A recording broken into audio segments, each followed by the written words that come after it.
उनका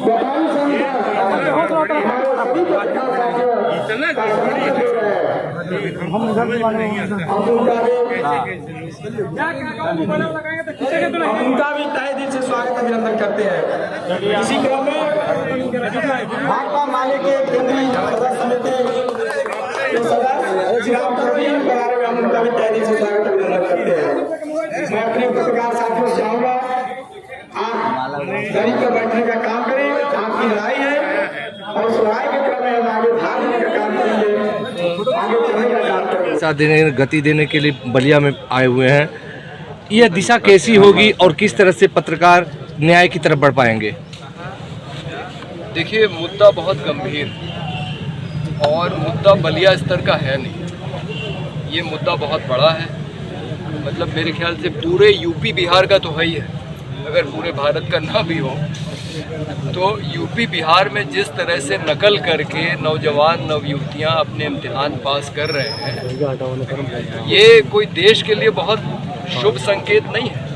आप ऐसी एक खेप तैयार कर रहे हैं नौजवानों नवयुवतियों की। और आज से नहीं, मेरी व्यक्तिगत जानकारी में 30 साल से ये समस्या बलिया में है, शायद उससे पुरानी समस्या है, पर 30 साल से तो मैं जानता हूँ, मैं देख रहा हूँ।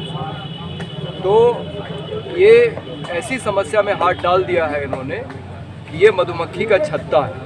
3 पत्रकार जो जेल गए हैं वो तो छोटी बात है, वो तो छूटेंगे, कभी न कभी छूटना ही हो, क्योंकि वो गलत जेल गए हैं, वो निर्दोष हैं। ये पत्रकारों के सहारे इतना बड़ा नकल का जो पूरा कार्यक्रम है नहीं चल रहा है। इसमें बड़े माफिया शामिल हैं।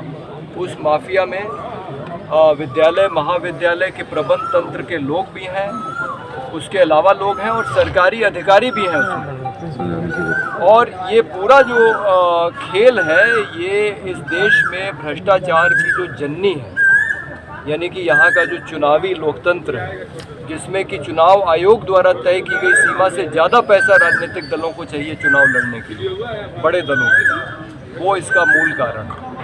तो ये बहुत एक गंभीर मामले में हाथ डाला है हमारे पत्रकार साथियों ने, और इसीलिए मैं इस लड़ाई में आया हूँ। हमारे साथ बलिया के पूर्व विधायक सुरेंद्र सिंह जी भी बैठे हुए हैं। वो भी एक ज़मीनी संघर्ष करने वाले एक व्यक्तित्व हैं, इसलिए वो भी इस लड़ाई में कूदे हैं। जो भी ईमानदार आदमी होगा वो इस लड़ाई में आएगा ही।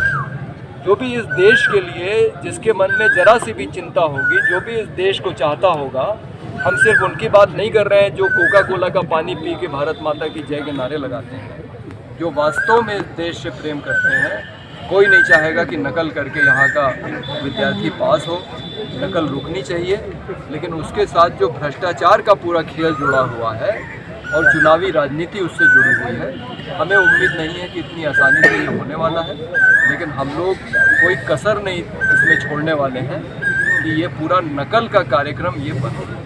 संदीप पांडे जी, आज आपने 2 बड़ी बातें कही कि इस आंदोलन को धार देने के लिए 2 प्रयास आप कर सकते हैं, 2 विकल्प हैं आपके सामने। वो किस तरीके के विकल्प हैं कि पत्रकारों की रिहाई और इसके अलावा नकल की जो समस्या है वो हम पूरे देश को बता सकें और एक समाधान निकल सके, उसके लिए आप क्या करना चाहते हैं?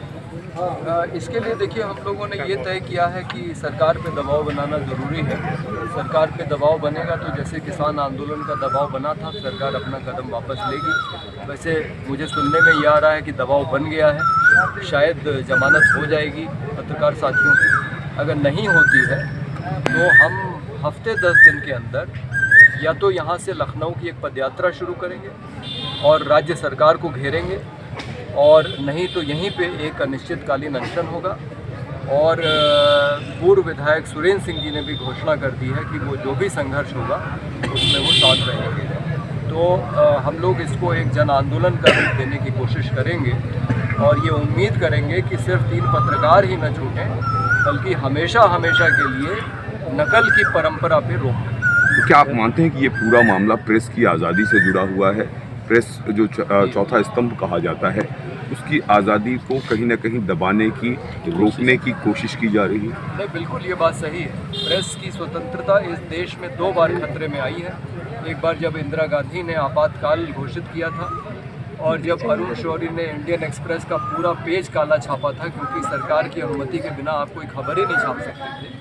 और अब जब ये सरकार आई है जो विज्ञापन देके डरा धमका के अपने खिलाफ कोई खबर नहीं छपने देती। और यहाँ पे यही हुआ है कि नकल माफिया को बचाने के लिए पत्रकारों को जेल भेजा गया है ताकि पत्रकार कोई नकल के बारे में लिखे ना।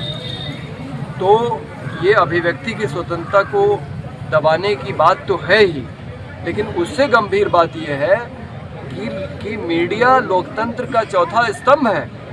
अगर मीडिया जीवंत नहीं रहेगा तो हमारा समाज स्वस्थ नहीं रह सकता। ये बात अमर्त्य सेन ने अपने रिसर्च में दिखाई है कि चीन में अकाल पड़ते रहे लेकिन भारत में अकाल पड़ने बंद हुए आज़ादी के बाद, क्योंकि यहाँ की मीडिया स्वतंत्र थी, वो हमेशा हर एक मामले को उठाती है। तो जब तक हम समाज की बुराइयां हैं, हमारी कमियां हैं, उसको हम उजागर नहीं करेंगे तो हम उसको दूर कैसे करेंगे। लेकिन एक ऐसी अजीब सरकार आ गई है जो अपनी वाहवाही के सिवाय और कुछ सुनना ही नहीं चाहती है। ये लोकतंत्र के लिए बहुत बड़े खतरे की बात है। धन्यवाद।